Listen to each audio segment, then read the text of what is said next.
повод за нашето денешно интервју е твојата прва книга "Надвор од линијата". Зошто точно е насловена книгата "Надвор од линијата" и што символизира насловот?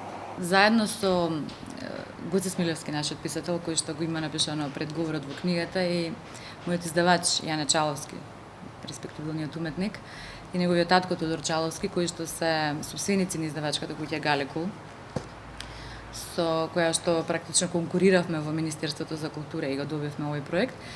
Заедно го смисливме заеднички насловот "Надвор од линијата", бидејќи самите интервјуа кои што се поместени во оваа книга, тоа се интервјуа кои што јас ги имам направено од 2003 до 2010 во неделникот Теа Модерна, одскокнуваат практично од она стереотипно и конзервативно правење на интервју, да речеме по повод, по одреден повод, да речеме по повод на театарска премиера или филмска премиера, изложба, така бидејќи таквите интервјуа не дека се лоши, туку се повеќе информативни, ама сепак губат од својата актуелност, бледнеат и се здодевни понатаму да бидат поместени во една книга, и мислам дека нема логика тоа да се направи. Така што во ова време, невреме, кога квантитетот е во чајничка надеж да го достигне квалитетот и кога светот води сурова економија, системите се магипсани од униформираноста, сепак постојат ретки изблици кои што не потсетуваат на духовното. Токму со такви автори јас разговарав овие 10 години во Теа Модерна,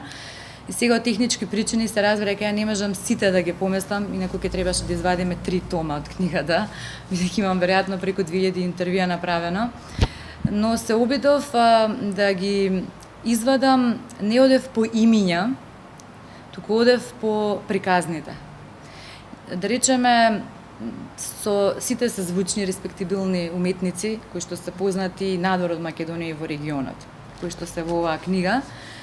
И сега, значи, не ми значеше до толку нивното звучно име, колку што приказната која што имам со нив. Да речеме, со сите овие ликови кои што се во книгата, за овие 10 години имам направено можеби преку 6 или 7 интервјуа, со некои можеби и 10 интервјуа.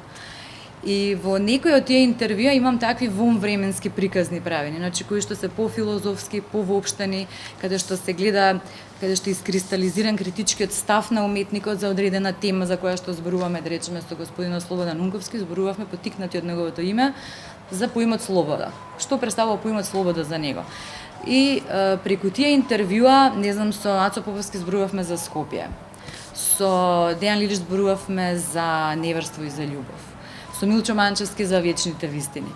Значи, со Лидија Георгиева, дизајнерката, зборувавме за скопската и за париската мода. Но сепак се тоа вонвременски теми, значи, бидејќи сите овие ликови се многу добро познати на нашата сцена и сите многу добро знаеме што тие имаат сработено од сега. Би било здодевно ние да се повторуваме во книгата таква фактографија да прикажуваме. Затоа постои интернет.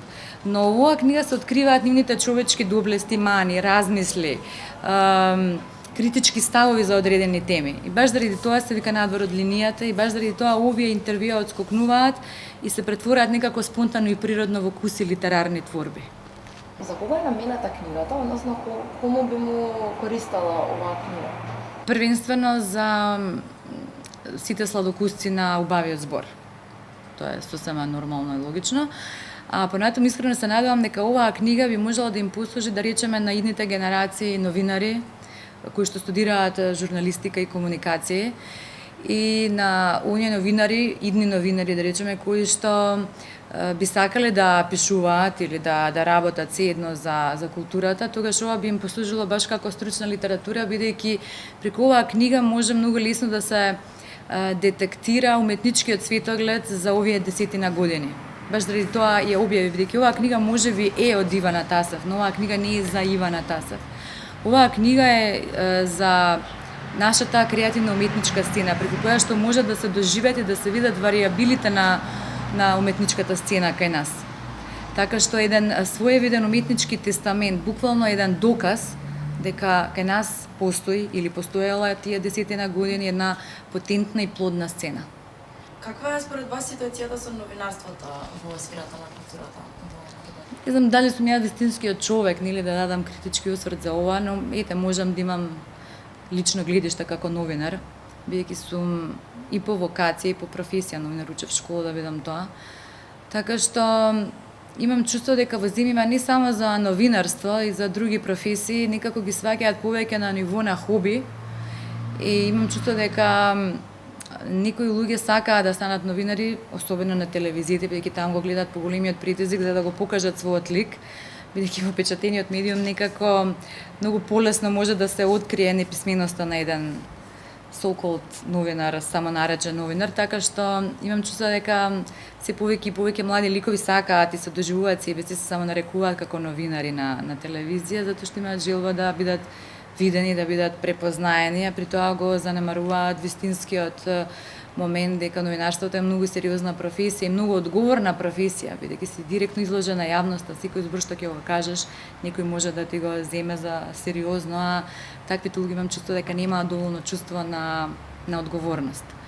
Но честно исклучоци се разбира, ја имав голема среќа во 97 година, што туку дипломирав новинарство, да влезам во новинарската куќа Македонија денес и денес, тогаш што ја формираше, и ја формира буквално новинари од Нова Македонија, така што имав голема среќа да научам од новинарскиот крем тогашен и се уште, значи, и да бидам дел и велат дека најдобро се кова овој занает преку дневното новинарство печатено, така што навистина сум благодарна на моите учители, на моите тутори од тоа време.